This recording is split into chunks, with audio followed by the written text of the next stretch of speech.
and we're focused on increasing the uptake of nature-based solutions, and we are establishing a network of collaborating stakeholders and cities.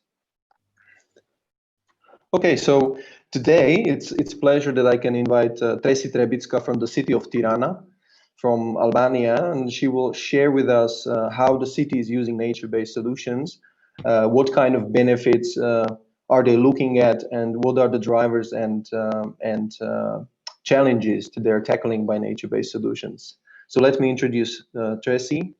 And Tresi, yeah, I would like to pass you the word. Thank you, Jure, and thank you, Andre, for inviting me today. Hello, everyone. I'm really glad that you could be here so we can share some. I can share the experience of Tirana, and perhaps we can have a fruitful discussion after the presentation, or if you have any questions, we can continue to communicate. Sorry, can I, Tresi, yes, can I sure. stop? I just hear some issues with the audio. I'm not sure if I'm audio? the only one. I think it was same when Andre was speaking. Andre, me. Is there any? Can you hear well, or do you have like noise disturbance? I can hear you well. Okay. Okay, then maybe it's something only that I have. Okay, perfect. Okay. Okay, great. Should I start immediately with the presentation? Maybe I can introduce myself just a bit. I'm the Green City Officer for the Municipality of Tirana. So, and I've been following up into the Green City agenda of the city. But today, because we're concentrated on the nature-based solutions, I will present a few things we're doing, what are our plans, and what have we done so far within the context of the Green City Action Plan. Okay, so I'm going to start sharing my screen now. Please tell me if you can see.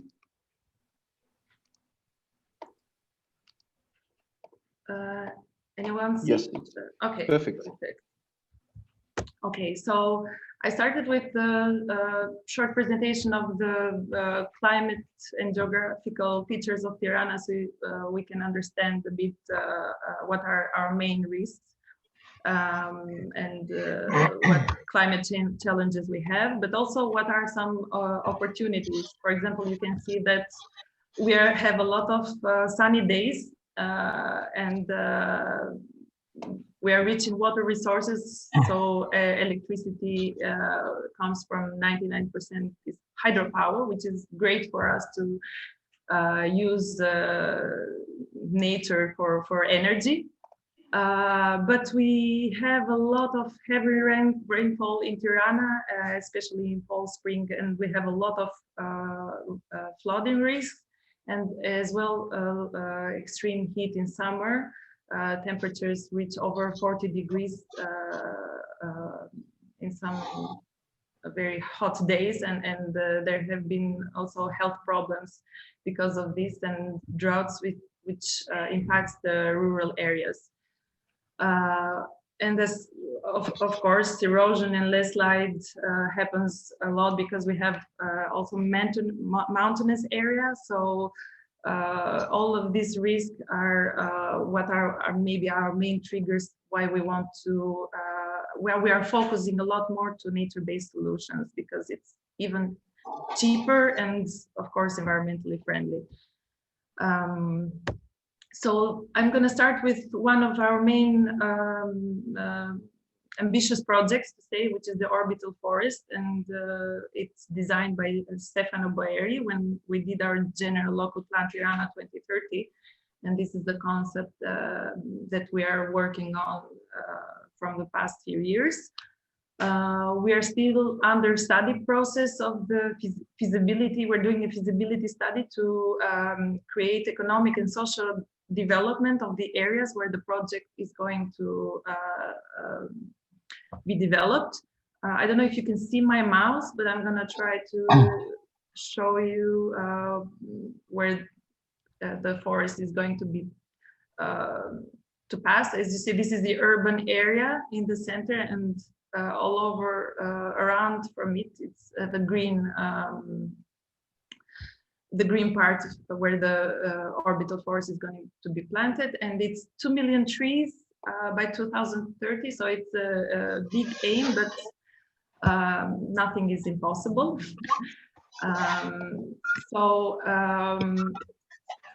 I'm going to start with what we have done so far, starting from the city center, which was this part here. I don't know. Do you see my mouse? Maybe.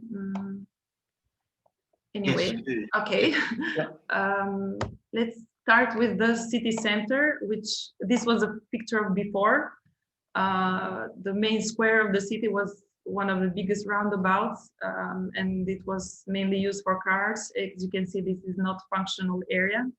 I mean, except for the cars, it wasn't functional at all. You could not do anything in all of this green part, and it wasn't very environmentally friendly, but also useful.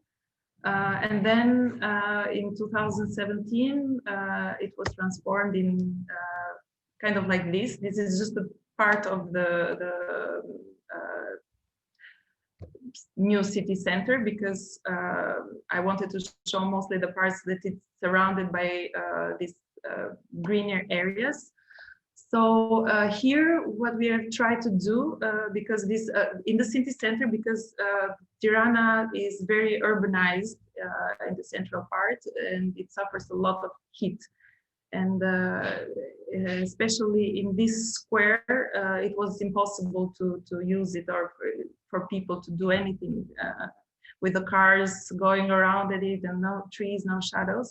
So we have the new square comprises all around the city square is composed of this mini pocket forest, how to say, in the surrounding it. We have planted this with native trees and medicinal plants, and they now work like therapy gardens. I have, maybe this picture shows you more. This picture above is when we planted it, and now they're started to grow a lot, and they have been planted in very densely to each other. And our philosophy is now to use more endemic or authentic native trees and plants, so they're more resistant, and they help each other with maintenance. So you don't have to water them a lot or to care for them a lot, because they help each other grow. And the benefits of this was that during COVID-19, we could, the central square, which before was not used at all, you could see how it was filled with citizens going through them, and kind of relaxing, with them being like therapy gardens, we call them now. And the beautiful thing is that now, because there's a lot of different species of plants and trees and bushes, you could see how it was filled with bees, and there's a lot of biodiversity, which we know that in city centers, in urbanized areas, we suffer from biodiversity loss, because the less green spaces, the less corridors, natural corridors for biodiversity to thrive. So this is one of the most ambitious projects, how to say, that also won the prize of public space in Barcelona in 2018, and it's let's just say nature-based solution for the urban heat on the city center that we have experienced in the last few years, and that during COVID we saw its actual benefits to the citizens' health and also to the biodiversity health. But I'm going to focus more now on what we're going to do on the orbital forest, because I think my time is passing very fast. I'll try to go faster. This is, as you can see from this map, all the part where the forest is going to be planted. And we have started with the planting in near the lakes, which are the areas that we already know are going to be part of this urban forest, because the other areas are still under feasibility study process to do land expropriation or to develop them in a more sustainable way. We have also this initiative to donate a tree for the citizens to donate a tree, where we also track our objectives. For example, this is our objective, and here we can see how many trees have been planted and how many days have remained. And this has helped a lot to keep our goals ongoing. Here is a plan of one of the chunks of the orbital forest where it's going to pass. For example, this is the northern river, and where we'll create green and blue corridor. And this is the northern border of the orbital forest, all of this part here. And this area is one of the areas that gets flooded more easily, and we have always problems every fall and every spring with this area. So this is the concept of the master plan, how it's going to be developed. As you can see, it's going to be a whole green line, a green corridor that it will have the communities and the area also develop economically and socially, because this is one of our poorest areas in the city. And now I'm going to focus to this part here, which is in this picture is the new green neighborhood that we're going to have, also designed by Stefano Boeri, which is building a legacy in Tirana. He's how to say, kind of our guiding our urban foresting plans. And because we have had the earthquake in November, I don't know how many of you have heard, we had two big earthquakes, one last September, and the biggest one in November, 26th of November. So we had a lot of houses damaged and the people left homeless. So this neighborhood here is going to be a new green neighborhood that borders the northern area of the orbital forest. So it is this chunk here that I showed before. And it's going to be a 29 hectares of green neighborhood, and along also the river that is going to be planted also in conjunction to the orbital forest.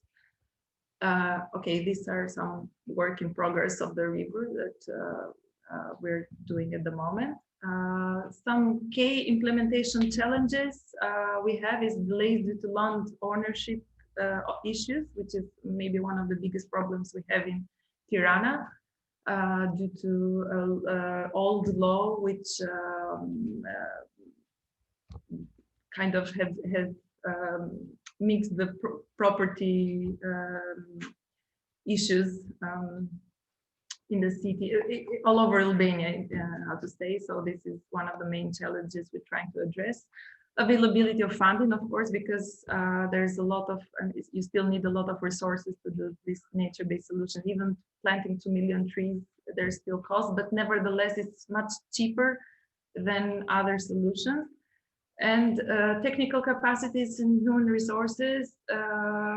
One of the main challenges we have is that even though we are doing a lot of efforts to implement such nature-based solutions and planting trees or greening of the city, we still have challenges in quantifying the benefits of such measures, like reducing CO2, or how which trees improve air quality, how we can create economic and social benefits to these areas.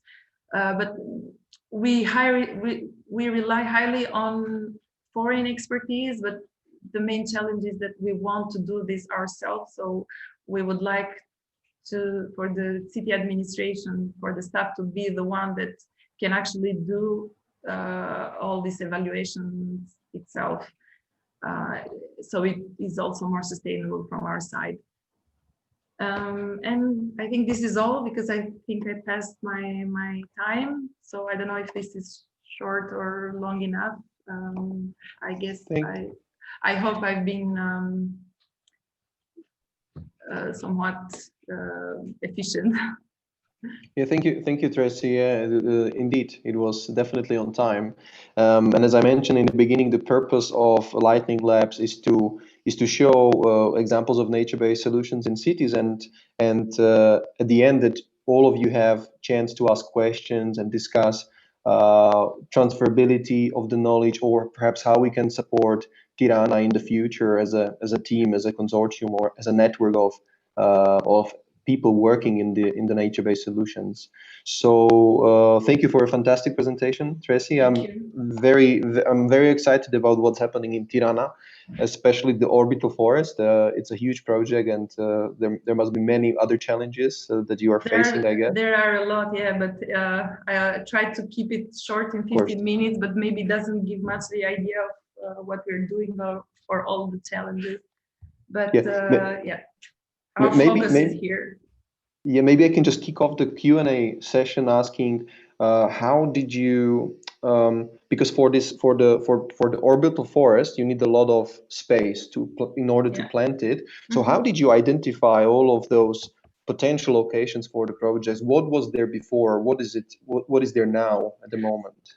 So the orbital forest the concept was designed during our development of the general local plan, which comprised a lot of work, almost 2 years of gathering research and documents and studying the areas where the land might have been available, or where it is much needed for the trees to be planted, considering which are like flood-prone areas or heat islands. And of course, not all the areas are available, but there's a following up strategy for us to get back on this land. For example, in those areas where we can take them back from the owners, it's fine, but there are areas that perhaps owners do not want to sell to the municipality, and because the general local plans does not allow you to build there, we are implementing agreements with the owners that, okay, if this is your land and you cannot use it to build it, maybe we can find an agreement that we plant here olive trees or fruit trees, so you can these trees can be yours. I mean, the owner can benefit economically from these trees, to sell them or use them for its benefits. So it is the land part is still a bit of challenge. That's why we're doing these detailed local studies and the feasibility study on how we can implement a better strategy. So both the city and the citizens profit as well, without damaging the owners, of course, of the land. So it is a big project, and as I said, because the general local plan was approved in 2017. So in order to not wait until all these detailed local plans are finished, we started right away to plant to the already green areas of the orbital forest, like the lakes or these green corridors, or those areas that it was public land. So we start there where we have the possibility, so we're not late. And for the other areas, we are learning by doing and planting by adjusting, but it's still a work in progress. Great. Well, that's exciting, and fingers crossed with all the owners. I mean, this is always a big challenge, of course. Yeah, we also have had a lot of support from EBRD, which is also financing. EBRD finances the Green City Action Plan and is also financing the Orbital Forest. And for EBRD, it's the first nature-based solution of this big that they're financing. It's the first time that they're doing. They're financing not just the feasibility study, but also planting of trees. They will help us also to provide funds to plant a big part of this area. So we need to thank EBRD for all of its support. Okay, so that's maybe the beginning of EBRD's investment policies in nature-based solutions in a way. I also need to mention something that I forgot, that the Italian Cooperation Agency in Albania has also done some previous study to some of the areas where the orbital forest can pass. So it's kind of a joint effort also with the Italian Cooperation in here. Everybody is doing a bit of its bit, so we're collecting what we have all the resources of all the help we have had in these past years, so we can move, because it's a very big project and we don't want to pass 2030. We want to have the objective of 2 million trees by 2030, and so we're doing what we can. Great, great. I don't want to monopolize the discussion, so I would like to give other people as well the chance to ask you questions. So yeah, the floor is yours. So please unmute yourself and ask question if you have any. I have one. Hi, Montserrat. Yeah, Hi. Go ahead. Can you see me? Yeah. Yeah, great. Thank you, Tresi, for your presentation. I have a question related to the financing of all these nature-based solutions. Where does the resources came from? Well, as I said, a lot of help has been provided to us by EBRD. Then part of the planting comes from municipal budget. And then we have this Donate Tree campaign, which has been running for 3 years now, and we involve a lot of the citizens to plant trees for their birthdays, or if they're married, and this has helped us that almost 40% of the plantings we have done comes from citizens' donations. So we try to do also this kind of incentives. This is mostly for the tree planting, while for other reconstruction works, of course, city budget, municipal budget has been planned in advance, is planned every year to be dedicated to for example, the northern river part that I showed before. We have started to do the infrastructural improvement on the riverbeds from municipal budget. So it's a mix and match wherever we find funds. We also use EU funds, for example, related to preventing flooding, planting some trees along. So it's a bit of everything.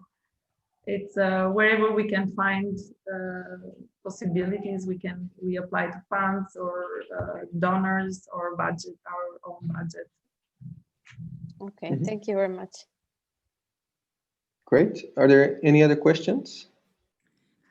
I do have some questions. Thanks a lot. I mean, it was really interesting.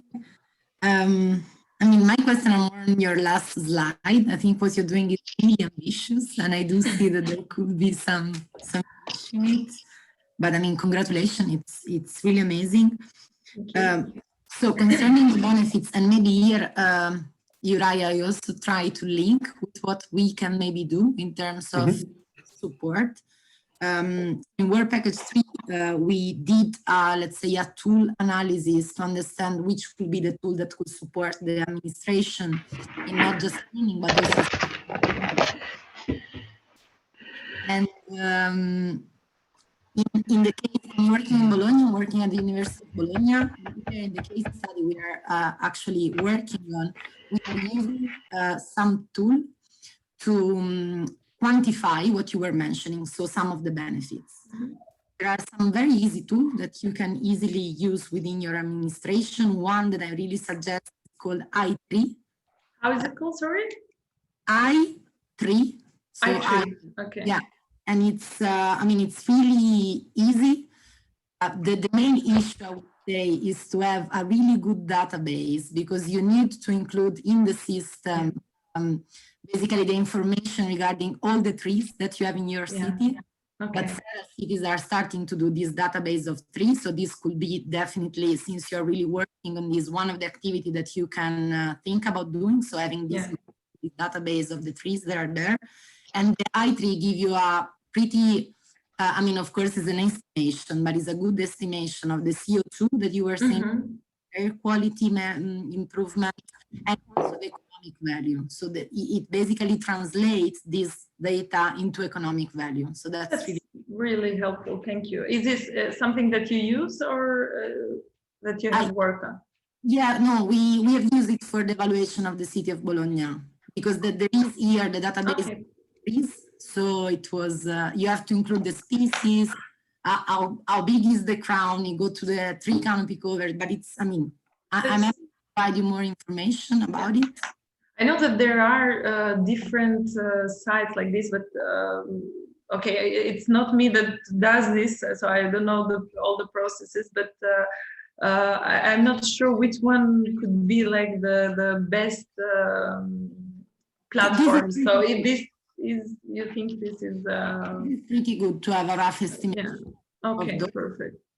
And on the more the social part, that is the trickiest one to me. I mean, I'm also an environmental scientist, so maybe that's the reason why if you speak with social people, maybe it's easier.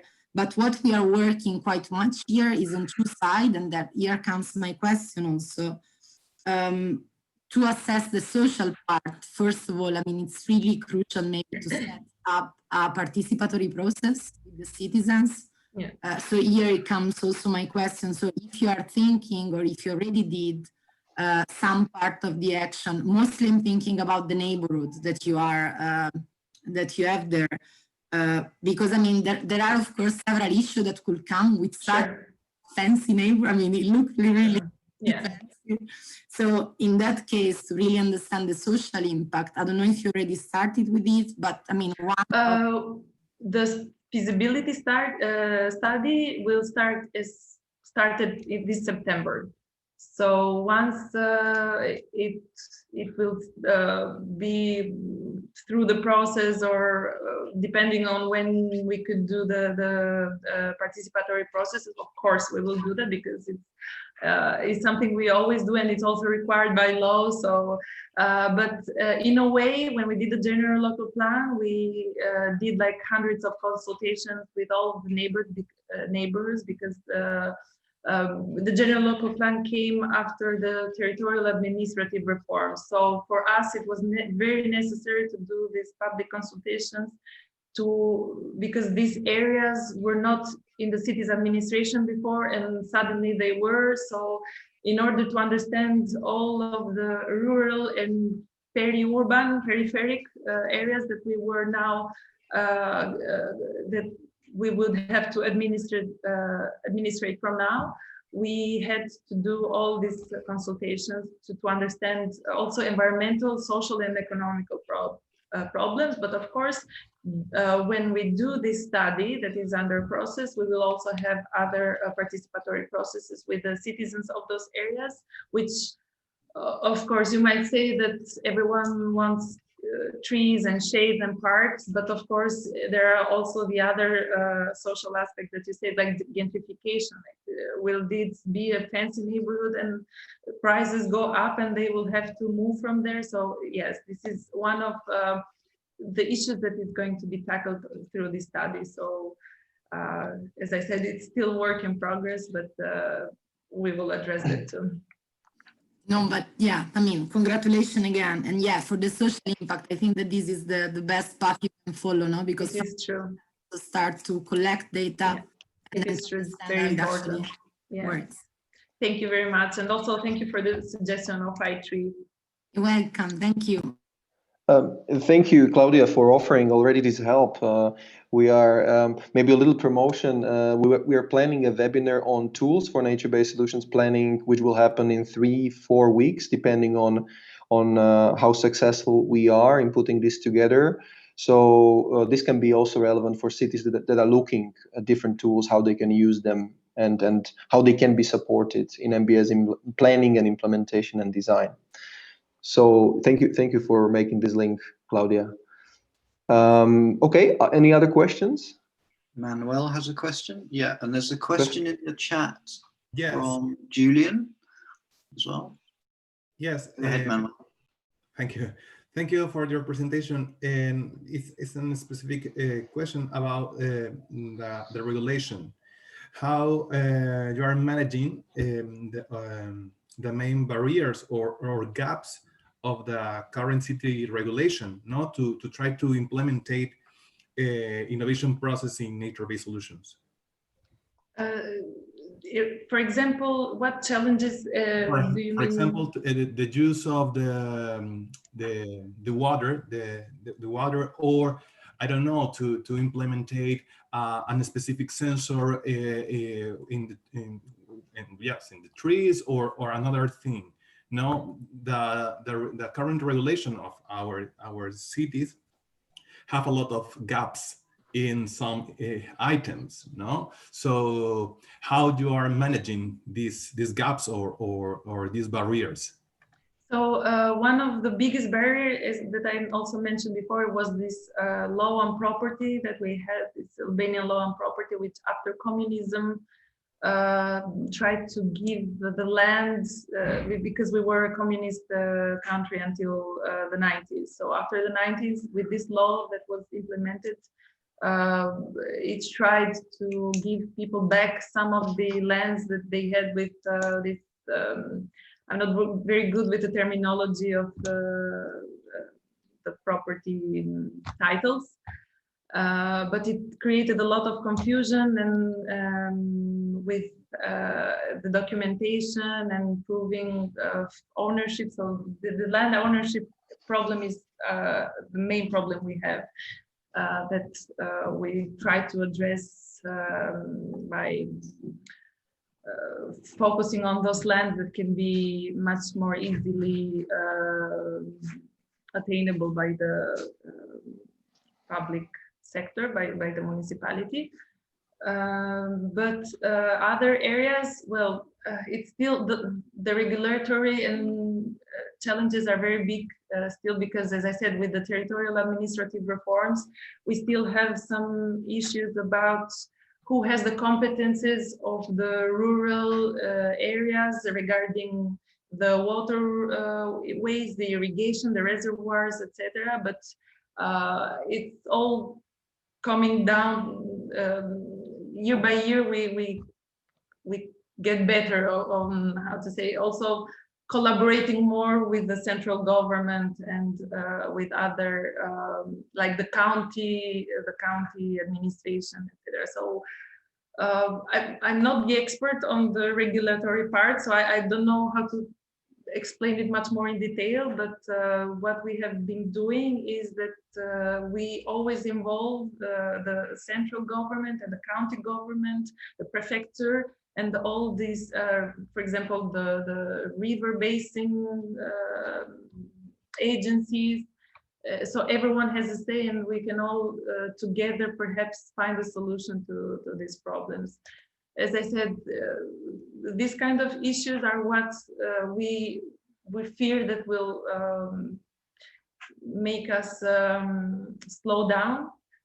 So we started to work with what we can. Meanwhile, we address this other part, but with this study that we're doing at this moment, we will also have some help and suggestions about how we can address these regulatory gaps. While because the question maybe is a bit broad, I don't know if I'm addressing it correctly. But we also have done new regulation about, for example, the types of trees that should be planted, focusing a lot of the endemic and authentic native trees. So I think, I don't know if maybe this was one of the ideas that you had in mind. Land ownership roles. Okay. This is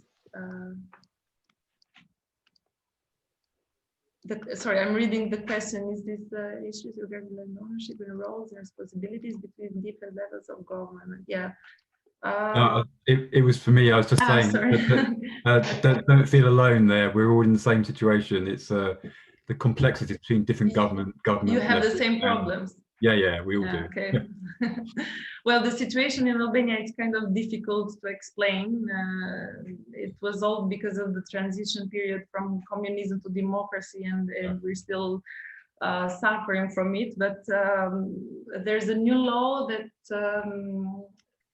when you have a strategic and very important project, the state has priority, but of course you can find you have to find solutions with citizens. So but I'm not very expert on the legal part, so I don't want to say anything that's not very accurate. We have the opposite problem in the UK, is too much land in private ownership. Oh, really? Yeah. Well, also in Albania there's a lot of land which is private ownership, but we have problem because for I mean, the main problem is that for the same land there are different owners contesting it. So what delays us is that we also have to wait from judiciary processes to find who is the real owner of the land. And sometimes you have a big chunk of land which is divided in small parcels of different owners, which also are in judicial process with each other. So this has been maybe the main challenges, the main challenge that we have faced so far, and that we're still trying to tackle in a way that we can both benefit, but also the owners. I mean, something can be done with their land. Julian has asked in the chat, how much did it cost for a citizen to buy a tree, to plant a tree? Well, depends from the type of tree, because you have trees which are much more expensive and trees which are less expensive. So the citizens which are interested contact directly with the Agency of Parks and Recreation, which is the Agency of Park and Recreation is structure that is under the municipality's administration. So one citizen wants to donate a tree, they call up the agency, they ask for the types of trees that there are, where can they plant it. For example, you have some types of trees that you can plant near the lake. You have some other types of trees that you want to plant somewhere else, and they communicate with the agency tells them the prices, and then the citizen decides how much they want to spend. You can have from, I think, 10 euros to 60 euros to 100, depends on the type of tree. Okay, interesting. A question for me then, did you promote that to the citizens as an option for them? Yes, sure. When we launched the donated tree campaign, it came also with all the informative part of how the process can be done, what type of trees you can donate, and they give you a contact of the agency, and the citizen can talk directly with the agency of how much they want to spend.